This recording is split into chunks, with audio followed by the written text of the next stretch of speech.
안녕하세요. 행복한 미래인지를 키우는 디지털 영어학습 전문가 현수아빠 배성기입니다. 오늘은 얼마 전에 제가 올렸던 영상에 댓글로 질문을 남겨주신 분이 있으신데요. 그 질문을 읽어보고 거기에 대해서 답변을 드리도록 하겠습니다. 현수아빠 표영어. 네, 질문을 주신 분은 이렇게 러브쿨이라는 분이시고요. 제가 질문을 한번 읽어보도록 하겠습니다. 현재 초3 아들을 둔 엄마인데요. 영어 노출은 어린이집 다닐 때 배운 CD와 교재 노출한 게 다이고 유튜브 영상은 한 번도 보여준 적이 없어요. 1, 2학년 때는 집에서 단어 나온 파닉스와 알파벳만 하고 초3 수업 시간에 영어를 하면서 집에서 교과서 위주로 복습하는 개념으로 제가 가르쳤는데 영어가 재미있다고 하더라고요. 자, 여기까지만 우선 보시면 영어 학습이 거의 유튜브 영상 노출은 없었고 1, 2학년 때 돼서야 엄마랑 집에서 이제 파닉스로 했다고 하시는데 사실 이렇게 하기가 쉽지는 않거든요. 그러니까 영어 학습을 조금 늦게 하신 거고 제가 볼 때 유튜브나 영상 자체를 안 보여주셨다고 하면 아이한테 조금 더 이제 놀게 하고 그다음에 책 육아를 주로 하셨던 분이신 것 같아요. 그러다가 엄마랑 집에서 1, 2학년 때 파닉스로 학습을 했는데 아이가 재밌어 했다. 이런 경우는 사실 쉽지 않잖아요. 다들 아시겠지만 엄마가 아이한테 학습을 시켜주는데 아이가 영어를 재밌어 했다, 잘한다 이런 거는 굉장히 쉽지 않은 케이스죠. 네, 엄마가 가르쳤는데도 이렇게 재미있었다고 하시니까요. 그쵸? 네. 그 다음 읽어보겠습니다. 그런데 배운 것을 롤플레이식으로 하면 듣고 말하기는 되는데 어제는 다른 친구들처럼 읽고 싶은데 문장을 읽지 못하겠다고 기죽어 있더라고요 라고 하셨습니다.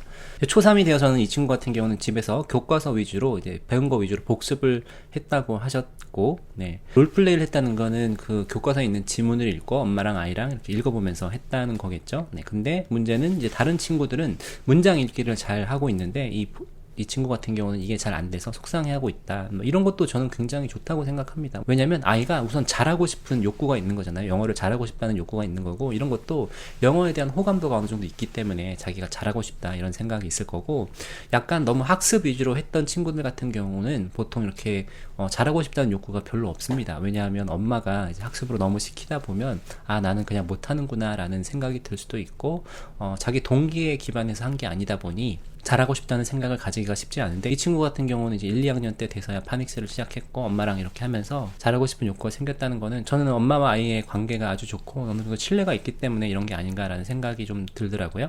그래서 이제 주신 질문이 문장을 읽을 수 있게 하려면 영어 노출은 어떻게 해야 할까요? 라고 이렇게 질문을 주셨어요. 근데 저는 이 질문이 조금 오해라고 생각하는 게요. 영상을 본다고 아이가 읽기를 할 수 있는 건 절대 아니거든요.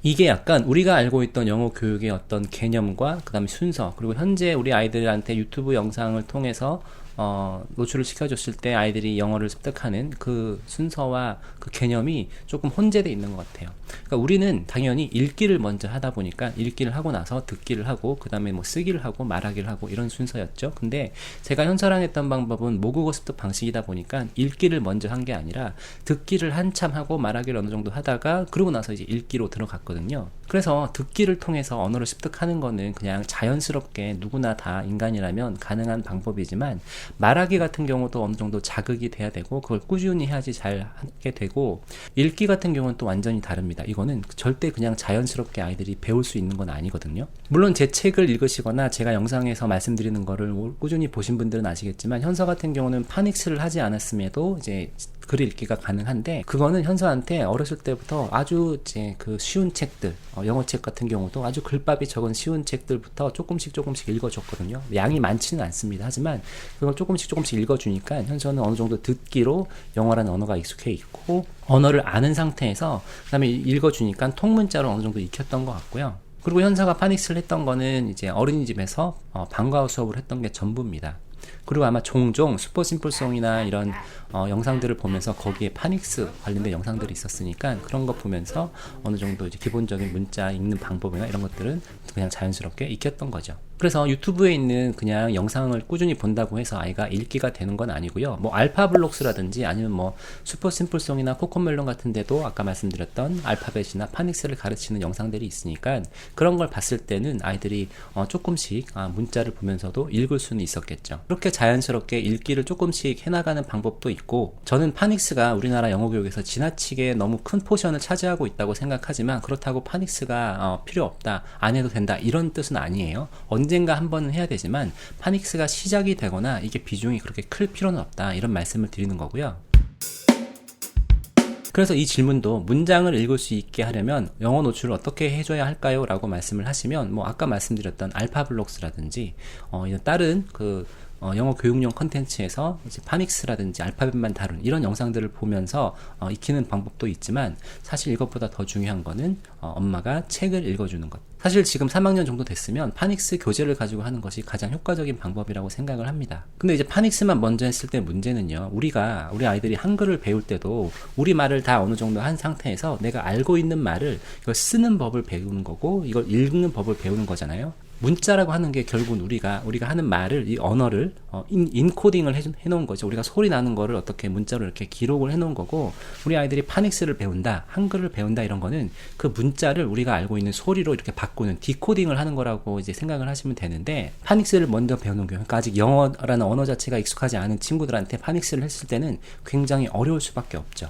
네, 이렇게 한번 예를 들어볼까요? 한글은 우리나라의 공식적인 이제 문자죠. 그래서 이 한국어를 쓰기에 가장 최적화가 되어 있는 이 한글인데, 한글을 이제 공식적인 나라의 어떤 문자가 없는 국가에서 도입을 했다고 해보죠. 네, 보도자료를 보니까 일부 그 국가가 아니라 이제 부족에서, 아시아, 동남아시아에 있는 어떤 부족에서 자기네 언어를 쓰는 이제 문자로 한글을 도입했다고 하는데, 그렇게 한글을 도입해서 이제 한글을 사용해서 쓸 때는, 한글을 그렇게 도입해서 그 나라의 언어를 쓴다고 하면 우리가 한국 사람이니까 그 한글을 읽을 수는 있겠죠. 근데 그 소리가 나는 대로 그게 무슨 의미인지는 알 수 없잖아요. 그러니까 아직 영어 듣기나 이런 게 충분히 안 되는 상태에서 아이들이 파닉스를 먼저 배운다고 하면 이게 읽기는 하지만 이게 뭔지 모르는 거예요.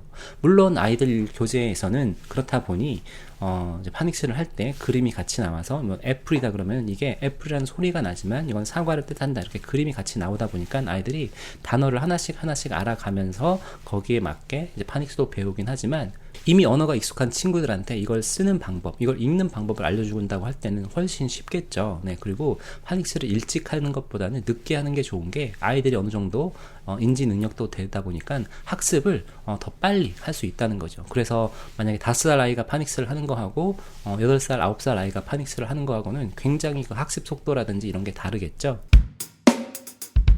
네, 이렇게 설명이 좀 길어졌는데 어찌됐건 영상만 본다고 해서 읽기를 할 수 있는 건 아니다. 그래서 읽기를 하게 하려면 파닉스 관련된 영상을 보여주시거나, 아니면 엄마가 이제 아주 쉬운 그림책부터 조금씩 읽어주시는 방법이 가장 좋다. 아니면 뭐 3학년쯤 됐으면요, 이제는 파닉스 교재를 통해서 하는 것도 저는 좋은 방법이라고 생각합니다. 네, 그래서 이 질문에 대한 거는 답변을 이렇게 마무리를 해보고요. 네, 그 다음에 또 이어지는 질문이 있는데 이것도 한번 읽어보도록 하겠습니다. 참고로 저는 슈퍼심플성이 처음 접하는 아이는 좋다고 하셔서 그거 틀어줘도 거부감은 없는데 계속 처음부터 순서대로 트는 게 나을까요?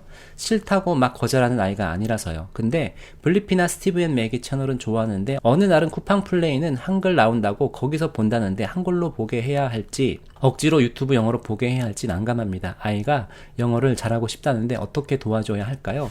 네, 이 친구는 엄마의 글을 봤을 때 엄마와 관계가 굉장히 좋고 이제 신뢰가 쌓여 있기는 한 것 같은데, 어느 정도는 굉장히 좀 순정적인 친구인 것 같아요. 아마 첫째일 가능성이 또 높고, 그래서 엄마가 틀어주는 슈퍼심플성 같은 거는 사실 초등학교 3학년이면 굉장히 유치할 수 있거든요. 근데 그것도 이제 어느 정도 잘 봐줬고, 그 외에도 스티브 앤 매기, 그 다음에 블리피 이런 채널을 보다가 한글로 나오는 거를 이제 보게 되니까 이제 한글로 보여달라고 했던 거죠. 근데 이거는 너무나 당연한 것 같아요. 아직 영어 듣기가 익숙하지 않은 상태에서 영어로 보는 거는 참 힘들었을 텐데, 이제 영상은 재미있으니까 더 알아듣고 싶고, 그래서 이제 한글로 나오는 게 있으니까 그걸 보고 싶다고 한 거죠. 그래서 이 친구가 만약에 제가 5살이나 4살이나 뭐 6살이나 이랬으면은 한국어 영상 안 보여주시고 그냥 영어로만 꾸준히 보여주시다 보면 아이가 영어가 점점 더 익숙해질 겁니다 라고 말씀을 드리겠지만, 지금 초등학교 3학년인 경우는 이렇게 하면은 아이가 굉장히 거부감이 클 수도 있고 힘들겠죠. 그래서 제가 추천드리는 방법은요, 이 블리피 같은 경우에 그 한국어 영상을 보상으로 활용을 하시는 거죠. 그래서 같은 편을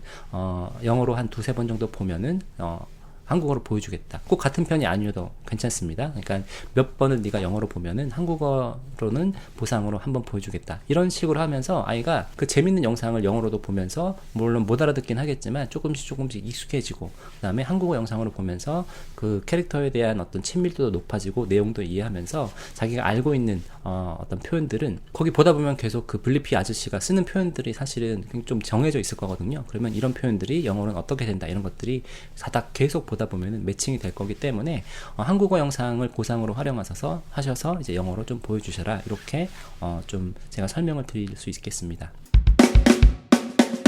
현선의 방법이 사실 4세, 5세, 6세 이때만 시작해도 거의 무리 없이 아이가 영어 영상을 재밌게 보게 되는데 좀 늦게 시작할수록 이렇게 쉽지는 않은 것 같아요. 그래서 저도 사실은 말씀을 드릴 때 좀 구분해서 아이가 4세인 경우, 뭐 6세인 경우, 그 다음에 뭐 초등학교인 경우 좀 다르게 말씀을 드려야 되는데 그냥 말을 하다 보면 이게 구분이 안 돼서 이제 말씀을 드리게 되고 엄마들 입장에서는 이게 잘 정리가 안 된 상태로 받아들일 수 있으셔서 좀 걱정이 되는 부분이 있습니다. 네, 그래서 제가 어떤 말씀을 드릴 때 앞으로는 가능하면 이거는 6세까지는 이렇게 하시면 된다. 그 다음에 6세부터 8세까지는 이렇게 하시는 게 좋다. 그 다음에 뭐 9세부터 10세는 이렇게 하시는 게 가장 좋다라는 말씀을 조금 더 제가 드리도록 하겠습니다. 네, 아무튼 오늘 간만에 댓글에 대해서 이렇게 답변을 좀 드렸는데요. 앞으로도 댓글에 이런 질문들이 있으면 많이 달아주세요. 제가 최대한 자주 이렇게 영상을 댓글에 있는 질문에 대한 답을 드리는 영상을 종종 찍도록 하겠습니다. 그럼 오늘도 영상 봐주셔서 감사하고요. 영상이 좋으셨다면 좋아요, 구독 부탁드리겠습니다. 네, 그럼 영상 여기서 마치겠습니다. 감사합니다.